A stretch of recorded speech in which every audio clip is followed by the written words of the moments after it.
Notes from the Bible. Questions to be discussed and compared to Bible notes and their perceived meanings. Prelude. John 3. Jesus teaches Nicodemus. 5. Jesus answered, "Very truly I tell you, no one can enter the kingdom of God unless they are born of water and the Spirit. 6. Flesh gives birth to flesh, but the Spirit, gives birth to spirit. 7. You should not be surprised at my saying, you must be born again. 8. The wind blows wherever it pleases. You hear its sound, but you cannot tell where it comes from or where it is going. So it is with everyone born of the Spirit. 10. You are Israel's teacher, said Jesus, and do you not understand these things? 11. Very truly, I tell you, we speak of what we know, and we testify to what we have seen, but still, you people do not accept our testimony. 12. I have spoken to you of earthly things, and you do not believe. How then will you believe if I speak of heavenly things?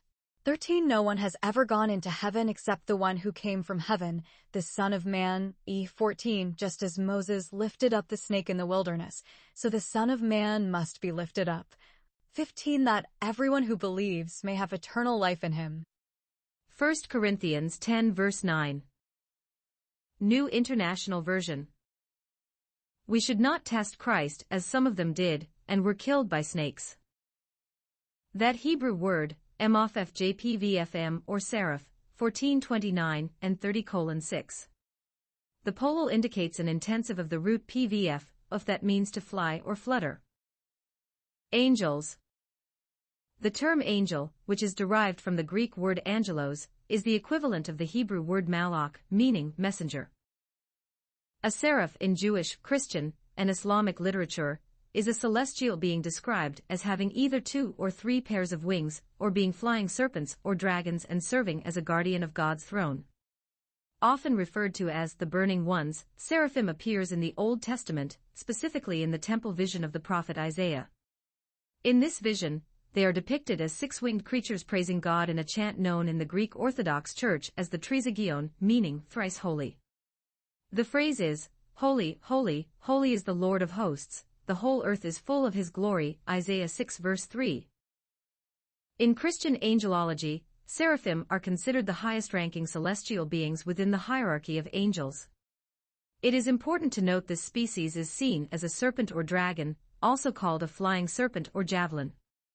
So the bad one within the old text was just one of these beings from that species, so the dragon and the serpent do not mean bad or devil but rather guards and keepers of knowledge. In artistic representations, 4-winged cherubim are often painted blue to symbolize the sky, while 6-winged seraphim are depicted in red to symbolize fire. The term demon is derived from the Greek word daimon, which means a supernatural being, or spirit. The term originally meant a spiritual being that influences a person's character. An agathos daimon, good spirit, for example, was benevolent in its relationship to humans. The Greek philosopher Socrates, for example, spoke of his daimon as a spirit that inspired him to seek and speak the truth. Big Think questions. Intro and my experiences. Biblical notes and quotes. Terminologies. Why do these beings take on forms? Is it a natural occurrence or a message? Does time, weather, or location make a difference? If so, how and why does this affect their meaning? Compare biblical accounts with those from ancient Greece, Egypt, and Rome. For instance, if the Bible states that Yahweh sent serpents, while Roman texts mention Minerva, and the Greeks and Egyptians claim that each god has seraphim as throne guards, what can we infer from these similarities? Translation of Yahweh and location located. Note types of angels and seraphim. What questions are not being asked? Does their viewpoint differ? If so, how and why? Compare Mott with Buddhism and Hindu. Morals and ethics practices for a healthy life and to clean the soul. Introduction. My name is Massimo Gentile. I want to share some of my encounters and experiences related to UFOs and beings that come in many forms.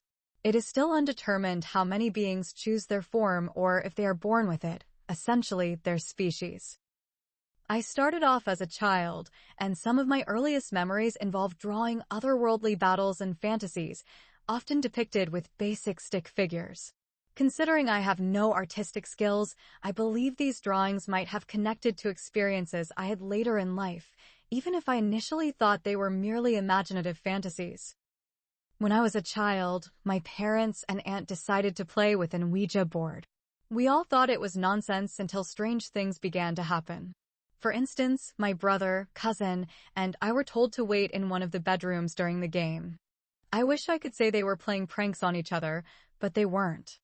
I distinctly remember the lights starting to flash, and one of the other players began to cry because she claimed that her deceased father had made contact.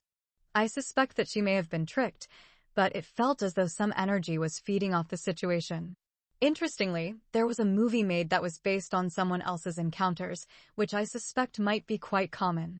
Regardless, the being involved remains unnamed. Because no energy should go to a dark energy. Location port credit. 90s. Later, we spent time at a rented cottage at Lake Simcoe as a family. A lot of strange occurrences happened there, and it seemed we couldn't stay away from them. One of the most notable experiences was about missing toys belonging to the cottage owner who lived next door. During the week when we weren't there, he maintained the property. One weekend, he pulled my mother and me into his house, visibly upset. He accused me of breaking into his home. I was puzzled and confused, as was my mother. We were being accused of stealing and breaking in next door, where we had rented the cottage. The owner claimed he found a toy in the room I stayed in and was very angry about it. I had never seen the toy before, and I still don't understand why it meant so much to him. I didn't break into his house or steal from him. In fact, that was the first time I had ever seen or paid attention to his place, and I must have been only around 10 years old. Location: Lake Simcoe, Ontario. 90s. Lake Bellwood. 2000s. I don't recall the exact day, but I was about 12 years old. It was my cousin, my brother, and a girl we knew from the trailer park where we stayed during the summers. It was around 8 p.m., and although I can't remember the exact month, I do remember that the camp around the bend was closed. That night, we walked along the shore. Mark and Amy walked ahead while my brother Alex and I walked behind them. Suddenly, a bright light appeared, approaching us from over the water. We thought it might be a boat, so we stood there watching. As it got closer, we realized there was no sound coming from this boat, and we couldn't see anything beyond the bright white light. In a moment of impulse, I picked up a rock and threw it at the light. It made a whooshing sound, and then the light backed off and sped away towards a small island nearby. It wasn't until the light had zipped over the island that I realized it wasn't a boat at all, and I had no idea what I had just seen. I now recognize that experience as my first encounter with an orb in that form. I often see them high up when I look up, and I still feel satisfied and happy every time I see them. In the 2000s, I can't recall the exact year, but I was around 13 or turning 14. I was with my father, and at that time, I was attending school in Toronto while living in a different city. Some days, my father would drive me home after school. I wish I had noted the exact date and time because it was one of the oddest moments in both our lives. The time was approximately 3 p.m. as school finished at 2:30 p.m. at Michael Power High School. I noticed out of my father's driver's side window, facing south, a 737 jet that seemed to be frozen in midair, about the height of a light pole. This was shocking and impossible. It shouldn't have been happening. Anyone on the highway at that time could have seen this phenomenon. I don't remember the airline, and I wish I had been paying more attention, but I was in shock. Some of the windows on the aircraft were open, while others were closed, and you could see people inside the plane.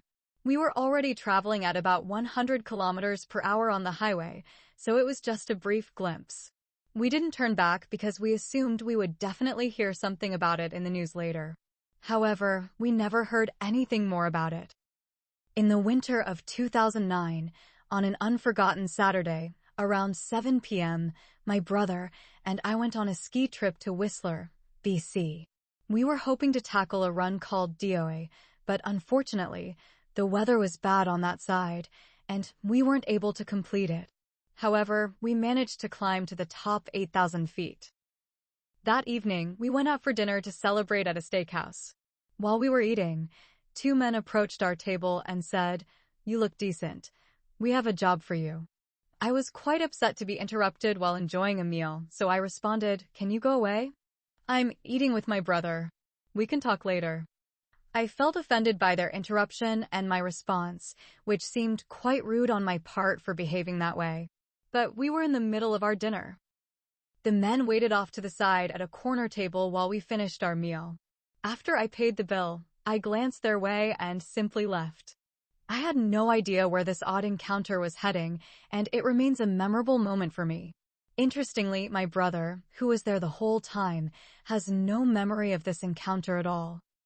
The following year, in 2010, we returned to Whistler and ended up breaking into the Winter Olympics with our friend Eric.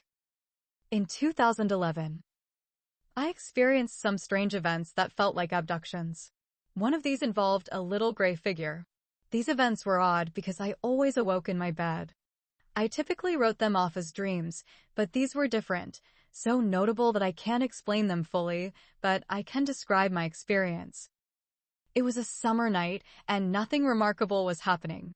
I went to bed like any other evening, but that night I woke up on a table, feeling as though someone was operating on my left kidney area. I was in a panic, and the weirdest part was that I felt like I was observing the process from the top right corner of the room. I can't be sure about the orientation, but that's how it seemed, so I'll use that for the description. It seemed like the figure woke me up to talk, but I was just overwhelmed with fear. The conversation lasted only a few seconds. I said to him, "What are you doing? You're killing me." He replied, "Shut up. I know what I'm doing." Then, he put me back on pause. I wish I understood what he was doing. In the morning, I awoke in my bed, just like any other day, and I didn't notice any marks or cuts on my body at the time. Was it a bad dream? I was out of body while in a sleep state. 2012. Vanishing Man, 6 p.m. unrecalled evening date. I was on vacation with my girlfriend and my grandmother at the time, visiting Scotland to meet half of my family that I had never met before. While we were there, we stayed at a church that had been converted into a hotel in downtown Aberdeen. One day, a man approached us outside. He was white, around 59 years old, with short hair, maybe 180 pounds, and wearing a city council jacket. He said, "I noticed you're not from here. We have a homeless problem. What would you do about it if you could?" I gave a thoughtless response, saying something like, "I would jail the ones who were on drugs." The man nodded his head and started to walk away. However, I realized that my answer was unhelpful and didn't truly address the issue. I wanted to expand on my response, but when I turned the corner to catch up with him, he was gone. In shock, I looked for him in the shops and down the street, but he had vanished. It had only been about 30 or 40 seconds. He couldn't have gone far, yet he was nowhere to be found. 2014. Dream state. I refer to all abduction events as dream states due to the lack of proof left behind and the fact that they mainly occur at night while resting. This terminology leaves room for further explanations, as there may be something more metaphysical at play beyond the physical realm. On this particular night, I don't recall the exact date, but the events remain etched in my memory. I went to bed like any other evening, but this time I awoke standing in a sealed room that was completely white. To my right stood a little boy who appeared scared. I'm not sure why. It always feels like time moves quickly, leaving only fragmented memories. I looked over at him, and he said, "We gotta get out of here." He handed me a silver triangle, and at that moment, a door opened with a sound I can't replicate and have never heard since. A narrow hallway appeared, with 3 tall figures positioned to the left and right. They were about 7 feet tall, skinny, pale, with small mouths. I used the silver triangle, point first, and jumped from one to the next, aiming for their chest. 2 of them screamed when struck, and all of them bled, but the blood was thick and white, unlike ours. I reached the end of the hallway and turned to the boy, saying, "Let's go." Just then, I was knocked out, either paused or hit from the right. I'm not sure. This event felt more like a test, and I don't think I used the triangle in the manner expected. Maybe I did? Who knows? It all remains very unclear and surreal. In 2014, I saw a small pink orb in my backyard around sundown. My girlfriend and I were outside letting the dog out, Romulus, when we noticed a pinkish-red orb floating from east to west, moving toward a park known as Waterworks. I quickly ran to the car, told her to get in, and drove to the park gate to follow the orb. Once we arrived, the orb began to drift down a path, but my girlfriend and the dog were too afraid to continue. I considered going in alone, but I thought it wouldn't be wise at the time. 2015. In June, on a Saturday around 12:30 p.m., my girlfriend and I were driving on the highway towards London, Ontario, from Brantford, Ontario. We were traveling at a speed of about 100 to 110 kilometers per hour. We had just passed Paris Road and were now heading towards Restacres Road, which is about 4 kilometers away. As we passed Oak Park Road, I looked south towards the fields and the river, and I spotted a giant triangular craft in the field west of the river. It was a solid gunmetal gray color with no visible windshield or doors. I observed hieroglyphics along the side of the craft. Some of the symbols I later found in other places, while some are more obscure. There is a section that I don't recall in detail. Despite having a camera with me at the time, I didn't take any photos, which I now regret. I did write my notes about 20 minutes after the sighting on an old iPhone that I still have, but the phone has since been wiped. I tried to repair it to recover the notes, but there was some kind of issue with the motherboard. The craft was made up of 3 main triangular sections. When I noticed the craft, I pointed it out to my girlfriend, and at that moment, it was approximately 8 kilometers away from us. Within a second of me pointing it out, the craft seemed to jump right over our vehicle on the highway. I then looked out through my sunroof at the bottom of the craft. I pointed it out to the driver beside us, who was in an older black Ford Escape. He began to swerve his vehicle in surprise. At that time, an all-black helicopter approached from the west. I wasn't sure who or what it was, but I got the feeling that it was time to leave. So, I sped away and took the exit at Restacres Road. I called my father and asked if he could take us out on the water. He agreed, so we headed to Port Dover and boarded his boat. I told him what had happened, but they didn't believe me and claimed I must have had some good pot, laughing it off. The data I don't recall in the flowchart symbol. On the ship. I.e.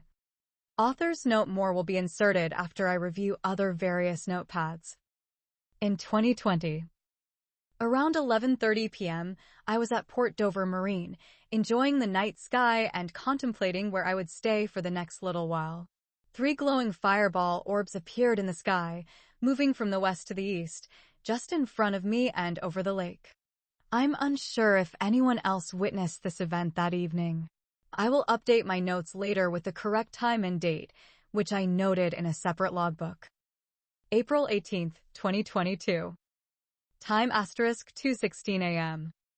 Location * Brantford, Ontario. The Lady and at Ouroboros aka Seraphim. There's a lot of background leading up to this close flyby event, so I will keep this description brief. That evening, I was doing some translation and history homework, tracking the usual research journey that many experience. My ongoing project involves separating fake narratives in historical texts from the spiritual teachings that are typically hidden within them. After a while, I decided to take a break. I watched a show whose title I don't recall and enjoyed lamb chops cooked in a bit of olive oil, ensuring they were well done with no trace of blood. However, I soon grew bored and went into the backyard to watch the sky. I thought it was 11 p.m. when I stepped outside, but I don't remember being out there for long. Not long after I went out, I heard a bang and 2 small pinkish-red orbs flew overhead. They began to take shape into beings. The one on the right was a woman dressed in an old-fashioned black dress. She appeared in a dimensional form, quite different from a human, though she had similar features. She was about 3.5 to 4 feet tall, had big brown eyes and a small mouth, and was barefoot. Her toes had some kind of black markings or camouflage. To her left was a serpent or, in this case, a dragon, as it was flying, which reminded me of the flying serpents depicted in ancient Egypt and Greece. He was around 3 feet in length with bright green skin, and he floated alongside her. His pupils were completely black, with no color in his eyes other than in the center. They took form as they flew over my body while I was lying in the hammock, watching the sky. The two of them made eye contact with me as they looked down to the left while I looked upward at them, facing slightly left. Over her eyes formed a camouflage or mask in the form of a triangle, 3 of them from the left ear to the right pointing upwards. They then accelerated, creating a spiral design to the left before shooting upward into the sky, leaving a light trail behind them. I reached for my cell phone and took a picture of the light trail. It didn't come out well in the photo, but it serves its purpose to document the time, date, and location of the event. I tracked various types of these events in history and time, and I'm still searching for their meaning. In short, some consider it a hero's journey that unfolds, showcasing that there is choice and reason in faith and destiny. Is this a true concept, or is it all just luck? What I do know is that other encounters of this nature have led to wild myths and histories in almost every location in the world. Related notes. The relevant Greek words used by Josephus in this narrative are rho pi epsilon tau nu, or erpeton, which means reptile, and phi epsilon omega nu, or ophis, which means snakes. The same general Greek word was employed by Herodotus and Jesus Christ in John 3. And the exact form was used by Paul in 1 Corinthians 10 verse 9 to describe the attacking serpents in the wilderness. It is also the same as the Septuagint version of the wilderness account, ophis or ophisai in its masculine, dative, plural form. Since this is the common Greek word for snakes, perhaps there was no unique Greek word for pterosaur like the Hebrew seraph. Instead, the Greek authors fell back on the phrase flying serpent as the way to distinguish the winged reptilian creature, just like the KJV translators did in English. Pliny echoes the words of Josephus.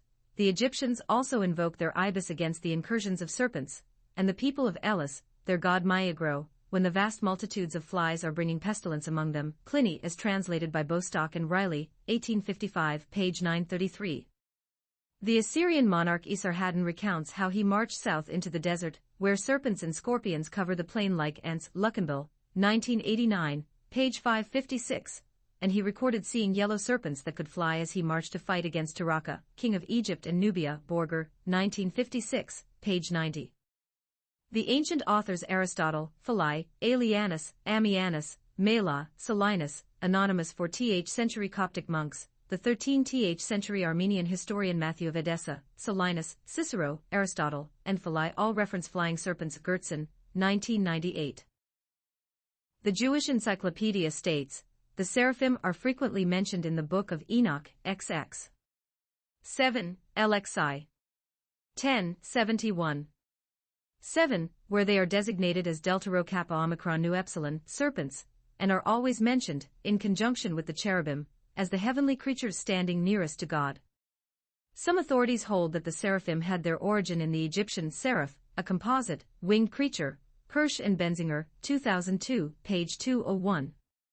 Since the Israelites had lived with Egyptians for so many years, it is not surprising that they would have adopted their word.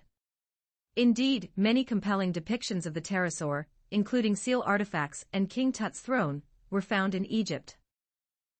Ancient pterosaur depictions. The Mayan worship of a feathered serpent god Quetzalcoatl has been traced all the way back to the 1st century BC. The widespread belief in the winged serpent also present in the Aztec culture. A common motif in medieval art is the slaying of the dragon by Saint Michael, taken from Revelation 12 verses 7 to 9. Below to the left is a painting by Antonio del Pollaiuolo, an Italian Renaissance artist who worked in the late 1400s. This piece shows a number of features, including the webbed foot, 4 toes, 4 limbs incorporated into bat-like wings, a long snake-like neck and hair. In the center, note the winged Michael spearing the dragon from the Church of St. Marco in Venice. Besides, it is an interpretation of the flying Michael, and the angels overcoming Satan in the shape of a wyvern dragon, to the right. This is from the Liber Floridus, a Flemish manuscript dating from about 1448 AD. It depicts a winged reptile with enormous membrane wings and widening at the end of the tail. But an even more common scene than the depictions of Michael and the dragon are the numerous renditions of St. George slaying the dragon, based on the legend of the saint saving a young lady from the fearsome great reptile. In work by Paolo Uccello from the 15th century, bottom left, you can see 4 claws on the feet, claws on the wings, and a stylized headrest. Below in the center is another rendition of the legend by Rogier van der Weyden. This painting dates about 1435 and clearly shows 4 claws on the feet, shiny scales all over the body, a reptilian ear, and a beak full of teeth. While the wings look a bit odd, it could be that the reports received by the artist were from an observer who had seen a being on all 4s with wings folded upward. This 4-legged, flying dragon motif is very common in medieval art. European reports of flying serpents living in Egypt persist through the 1600s. The Italian naturalist Prosper Alpin wrote a fascinating natural history of Egypt in the 1580s. He described their tail being thick as a finger, their length being as long as a palm branch, and their leaf-shaped tail. Alpin p. Histoire naturelle de l'Égypte, Tr. by R. de Fenoil, 1979, pages 407 to 409. This list and descriptions will be expanded later to include Tiamat, the goddess in China, and the Sky Woman in Mexico. What I found is that these myths not only hold meaning and spirituality, but they also seem to contain elements of truth, suggesting they're not just myths. Given this, how should we interpret these stories?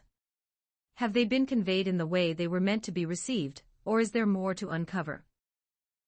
Ancient pterosaur depictions. Genesis Park Ancient pterosaur depictions comments. ND. The flying serpent has been known throughout time, from the creation story to the hero's journey, and appears in various biblical and historical texts, even making appearances in other creation stories such as those from China and Mexico. The snake in history has always had positive associations, being an animal of the ground. It implies that a person who digs and keeps moving deeper into knowledge. It states in the Naked Bible, pages 83 of 84 by Mauro Biglino, that the term snake actually means possessor of knowledge. Today it symbolizes those who handle this kind of information and possess this type of technology. On a summer night in 2022, around 9 p.m., an orb flew over my head. The orb was completely black and then transformed into a small, fairy-like being. It leaned and rolled from my left to my right shoulder, turning back to look down at me just before fading out of this realm. Orb events continue increasing from 2019 to 2025. There are many videos of tic-tac, orbs and meteors and glitches or fast movers.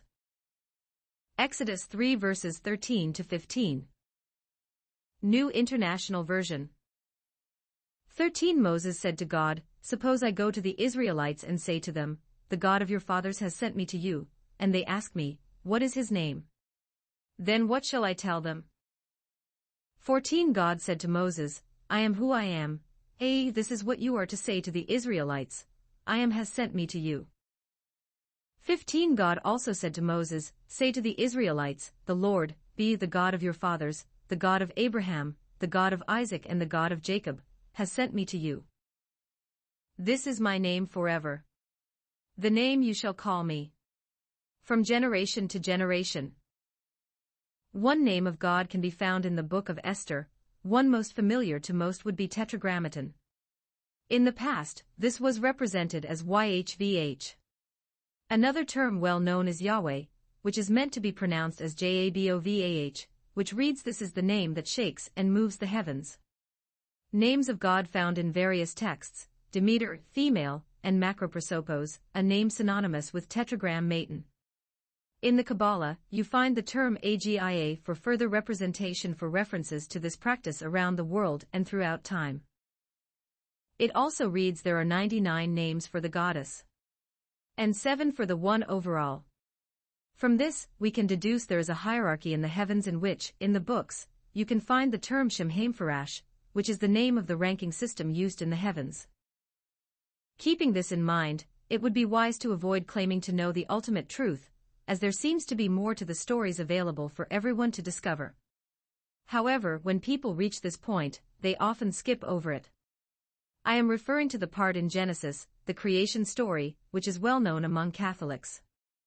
The text states that God created the earth and humans, with the Elohim observing. They were later tasked with teaching a chosen human family member to guide and instruct others. This practice appears to involve bloodlines, given that the texts are primarily written and understood in that context, even though blood analysis was not available at that time in history. Another notable name associated with God is the letter P, which is what Constantine saw in the sky, and if you track the history further you will find he also saw a woman along with a flying serpent or dragon. They made this design for him the next morning. It was ordered that each baseline march with this sign, and so each soldier painted the sign along with a cross, and marched into battle, a battle in which they won by drowning the enemy in the river. The letter P is Phode, and is translated to the Redeemer, and is why most people believe this to be the Greek version of the name of Christ. I have come across both seeming to both hold some factoid, but that's the point of these notes here, to re-look, rethink, re-angle, and look around for what's missing. Ezekiel 1 verses 4 to 10. New International Version. For I looked, and I saw a windstorm coming out of the north, an immense cloud with flashing lightning, and surrounded by brilliant light.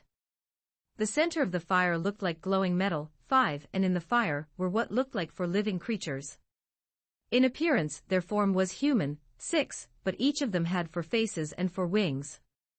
7, their legs were straight, their feet were like those of a calf and gleamed like burnished bronze. 8, under their wings on their 4 sides they had human hands. All 4 of them had faces and wings. 9, and the wings of one touched the wings of another. Each one went straight ahead, they did not turn as they moved. 10, their faces looked like this, each of the 4 had the face of a human being, and on the right side each had the face of a lion, and on the left the face of an ox, each also had the face of an eagle. I conducted a basic Google search for this section and noticed that there are many rewrites and various translations available. To illustrate my point for anyone who hasn't explored this topic in depth, I thought it would be helpful to provide a straightforward overview. This approach will allow both you and me to identify which beliefs might be the best fit for an individual. From there we can find the commonalities and aim to find the real meaning within some of these encounters. Hebrews 11. New International Version. Faith in action. 11. Now faith is confidence in what we hope for and assurance about what we do not see. 2. This is what the ancients were commended for. Revelation 1. The book of Enoch provides a surprising hint about the identity of the living one, if it is accurate. I will recheck my notes and amend as needed once I find the exact verse. This current draft is being written on the fly, using my notebooks and memory. Luke 1. Watchfulness. 35. Dressed, ready for service, and keep your lamps burning like servants waiting for their master's return from a wedding banquet, so that when he comes and knocks, they can immediately open the door for him. 37. It will be good for those servants whose master finds them watching when he comes. Truly I tell you, he will dress himself to serve, will have them recline at the table, and will come and wait on them. 38. It will be good for those servants whose master finds them ready, even if he comes in the middle of the night, or toward daybreak. 39. But understand this, if the owner of the house had known at what hour the thief was coming, he would not have let his house be broken into. 40. You also must be ready, because the Son of Man will come at an hour when you do not expect him. Acts 2 verse 17. King James Version. 17. And it shall come to pass in the last days, saith God, I will pour out of my Spirit upon all flesh, and your sons and your daughters shall prophesy, and your young men shall see visions, and your old men shall dream dreams. 19. And I will shew wonders in heaven above, and signs in the earth beneath, blood and fire, and vapor of smoke. 1 Peter 2 verses 4 to 5. New International Version. The living stone and a chosen people. For as you come to him, the living stone, rejected by humans, but chosen by God and precious to him, 5. You also, like living stones, are being built into a spiritual house, to be a holy priesthood, offering spiritual sacrifices acceptable to God through Jesus Christ. Genesis 32 verses 22 to 32. New International Version. Jacob wrestles with God. 22 That night Jacob got up and took his 2 wives, his 2 female servants, and his 11 sons, and crossed the ford of the Jabbok. 23 After he had sent them across the stream, he sent over all his possessions. 24 So Jacob was left alone, and a man wrestled with him till daybreak. 25 When the man saw that he could not overpower him, he touched the socket of Jacob's hip so that his hip was wrenched as he wrestled with the man. 26 Then the man said, Let me go, for it is daybreak. But Jacob replied, I will not let you go unless you bless me. 27 The man asked him, What is your name? Jacob, he answered.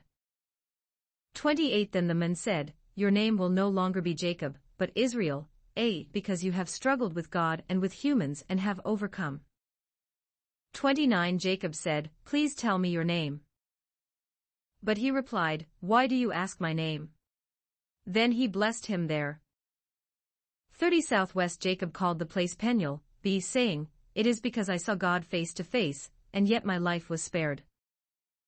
It's important to note that he is fighting with an Elohim, and not directly with God. In the past, people often recognized angels or spiritual beings as messengers sent by God, and thus they were frequently considered to be one and the same. As a result, we often read that an individual or saint met or spoke with God when, in fact, they were engaging with a representative of the heavenly council. Genesis 5 verses 21 to 24. New International Version. 21 When Enoch had lived 65 years, he became the father of Methuselah. 22 After he became the father of Methuselah, Enoch walked faithfully with God 300 years, and had other sons and daughters. 23 Altogether, Enoch lived a total of 365 years. 24 Enoch walked faithfully with God, then he was no more, because God took him away. Hebrews 11 verse 5 is the key passage for understanding more about Enoch's departure from the earth. In this great chapter on faith, Enoch is held up as a role model of faith along with 2 other antediluvian figures, Abel and Noah. The verse specifically says that because of Enoch's faith, he was translated that he should not see death, Hebrews 11 verse 5. Note the number 365, you may find it referred to in some contexts as the true number of angels, explained as 1 for each day of the year. However, this raises questions about its validity, as days and time matter only to those trapped in their orbit. Additionally, how would this account for the time shifts and calendars of the past? The real question I wonder is, why is 365 such an important number in various contexts, beyond its reference to the Earth's calendar? Enoch also never died, he ascended while living, which I believe is the true lesson to be learned in the correct manner within a lifespan. Is this an accurate assumption? If so, how and why? Matthew 2 verses 1 to 12. New International Version. The Magi visit the Messiah.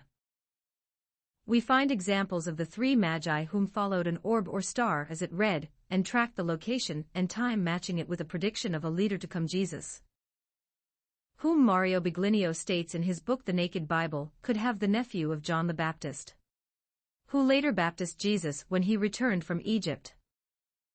Further times they are mentioned by classification in the Bible are Exodus 37 verse 7.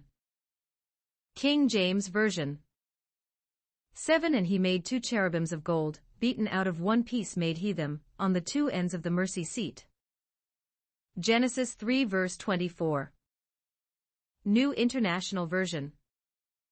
24 After he drove the men out, he placed on the east side, of the Garden of Eden cherubim, and a flaming sword flashing back and forth to guard the way to the tree of life. 1 Kings 6 verse 23. New International Version. 23 For the inner sanctuary he made a pair of cherubim out of olive wood, each 10 cubits high. Psalm 82 verse 6. New International Version.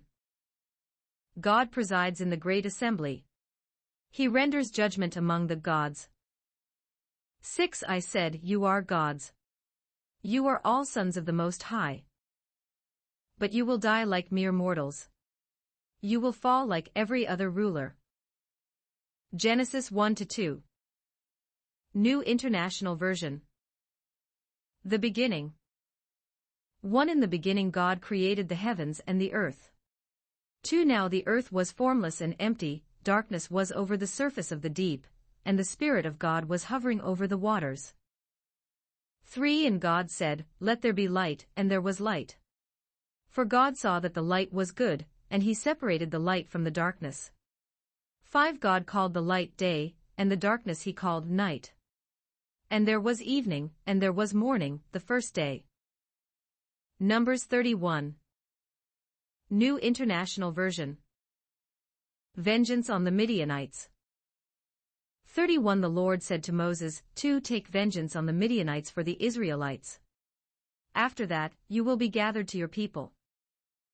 3. So Moses said to the people, Arm some of your men to go to war against the Midianites, so that they may carry out the Lord's vengeance on them. For send into battle 1,000 men from each of the tribes of Israel. I find this odd, being their tribes are related, so why the ordered attack?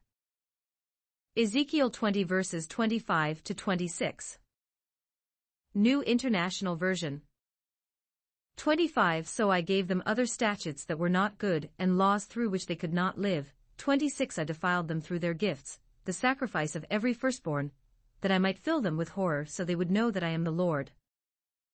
Ezekiel 10 to 11. New International Version. God's glory departs from the temple. 10. I looked, and I saw the likeness of a throne of lapis lazuli above the vault that was over the heads of the cherubim. 2. The Lord said to the men clothed in linen, Go in among the wheels beneath the cherubim. Fill your hands with burning coals from among the cherubim, and scatter them over the city. And as I watched, he went in. 3. Now the cherubim were standing on the south side of the temple when the men went in, and a cloud filled the inner court.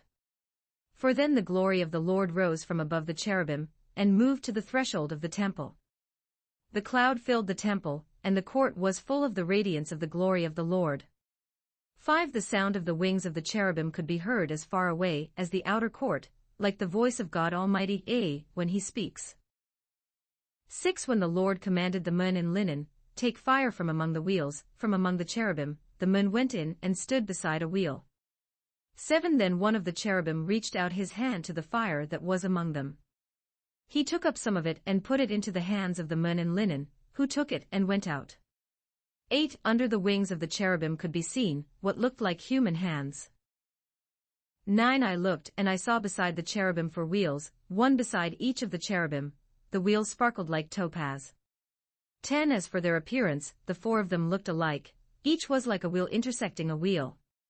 11. As they moved, they would go in any one of the 4 directions the cherubim faced. The wheels did not turn about as the cherubim went. The cherubim went in whatever direction the head faced, without turning as they went. Judges 6. King James Version. 10. And I said unto you, I am the Lord your God, fear not the gods of the Amorites, in whose land ye dwell, but ye have not obeyed my voice. 11. And there came an angel of the Lord, and sat under an oak which was in Ophrah, that pertained unto Joash the Abiezrite, and his son Gideon threshed wheat by the winepress, to hide it from the Midianites. 12. And the angel of the Lord appeared unto him, and said unto him, The Lord is with thee, thou mighty man of valor. 13. And Gideon said unto him, O my Lord, if the Lord be with us, why then is all this befallen us? And where be all his miracles which our fathers told us of, saying, Did not the Lord bring us up from Egypt? But now the Lord hath forsaken us, and delivered us into the hands of the Midianites. 14. And the Lord looked upon him, and said, Go in this thy might, and thou shalt save Israel from the hand of the Midianites. Have not I sent thee? 15. And he said unto him, O my Lord, wherewith shall I save Israel? Behold, my family is poor in Manasseh, and I am the least in my father's house. 16. And the Lord said unto him, Surely I will be with thee, and thou shalt smite the Midianites as one man. 17. And he said unto him, If now I have found grace in thy sight, then shew me a sign that thou talkest with me. 18. Depart not hence, I pray thee, until I come unto thee, and bring forth my present, and set it before thee. And he said, I will tarry until thou come again. 19 And Gideon went in, and made ready a kid, and unleavened cakes of an ephah of flour. The flesh he put in a basket, and he put the broth in a pot, and brought it out unto him under the oak, and presented it. 20 And the angel of God said unto him, Take the flesh and the unleavened cakes, and lay them upon this rock, and pour out the broth. And he did so. 21 Then the angel of the Lord put forth the end of the staff that was in his hand, and touched the flesh and the unleavened cakes, and there rose up fire out of the rock, and consumed the flesh and the unleavened cakes. Then the angel of the Lord departed out of his sight. 22 And when Gideon perceived that he was an angel of the Lord, Gideon said, Alas, O Lord God! For because I have seen an angel of the Lord face to face. Acts 10. New International Version. Cornelius calls for Peter. 10 At Caesarea there was a man named Cornelius, a centurion, in what was known as the Italian regiment. 2 He and all his family were devout and God-fearing. He gave generously to those in need, and prayed to God regularly. 3 One day at about 3 in the afternoon he had a vision. He distinctly saw an angel of God, who came to him and said, Cornelius. 4 Cornelius stared at him in fear. What is it, Lord? He asked. The angel answered, Your prayers and gifts to the poor have come up as a memorial offering before God. 5 Now send men to Joppa to bring back a man named Simon, who is called Peter. 6 He is staying with Simon the tanner, whose house is by the sea. 7 When the angel who spoke to him had gone, Cornelius called 2 of his servants, and a devout soldier who was one of his attendants. 8 He told them everything that had happened and sent them to Joppa. Terminology and phrases. Some ways of calling are known under terms in India, such as Devayo do call them is called Devatha Dushti, which translates to attraction of the gods, i.e. to ask favor by giving an offering or merits to them. A power being is known as a Deva Putta. Types of energy beings. Naga, dragon or serpent, water angels. Yaka or Yaksha, these are what we know typically as demons. Pratha, this is the hungry ghost, the ones that could be harmful. Bahirawa, gnomes. Azura, ocean angels, otherwise known as heavenly beings. Mara, the ones they have listed as the bad ones. Jiwata translation, it shall be known. Hebrew. Ruach translation meaning spirit. Hebrew. Spirit, Oklahest. Abraxas, basic talisman typically made from stone. Used mainly by alphabet angels. Sakinat, the divine presence. The Shekinah, meaning which see. Sakti, the female energy of Brahma, Vishnu and Shiva. Sephora, the name of the wife to Moses.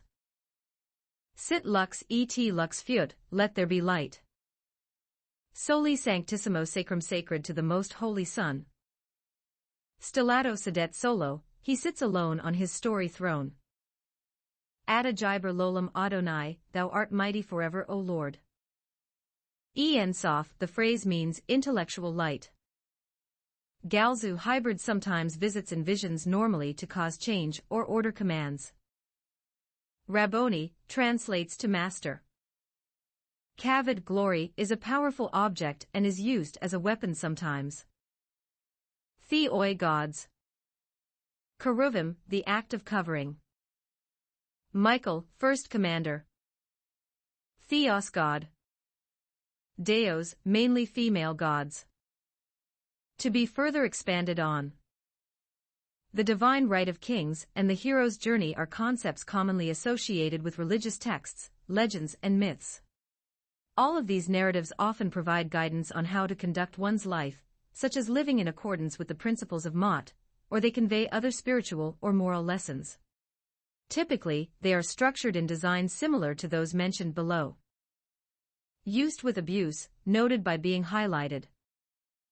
The divine right of kings, in European history, a political doctrine in defense of monarchical absolutism, which asserted that kings derived their authority from God and could not, therefore, be held accountable for their actions by any earthly authority such as a parliament.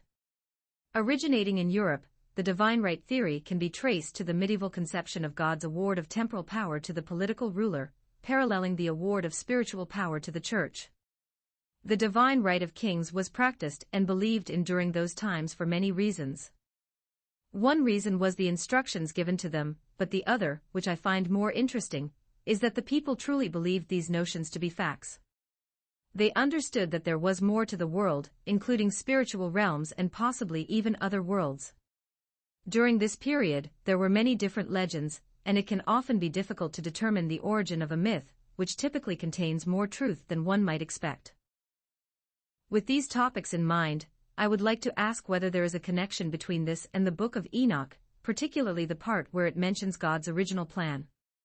In Genesis, it is stated that the Elohim would be assigned to a family member from a specific tribe. They are intended to be intermediaries who will teach the selected individuals and communicate the information to the public. This concept is known as the Divine Council, where God alone is depicted as instructing all. Additionally, it is noted that on the first day, there was both day and night. The original plan regarding UFOs and UAPs is still in effect today, although most people are unaware of it and tend to ignore its possibilities. It seems that some of the encounters individuals have with these phenomena may have some kind of relation to this plan. This idea is not new. I am not the first to express these thoughts.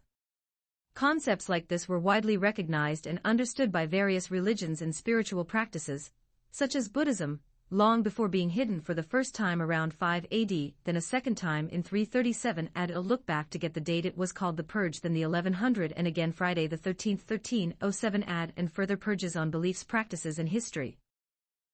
The second wave of beliefs on this topic and the exploration of potential correlations began in the 1970s and is documented in various books from that era.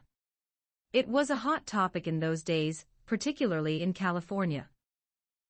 To be continued and expanded upon. I already have a lot more content prepared, but I will be organizing and reevaluating my positions. There is a lot going on in the world right now, and it seems like much of it is the same old tactic of distraction and division. I'm fine with that, but it should be known that I am by no means an expert on any topic.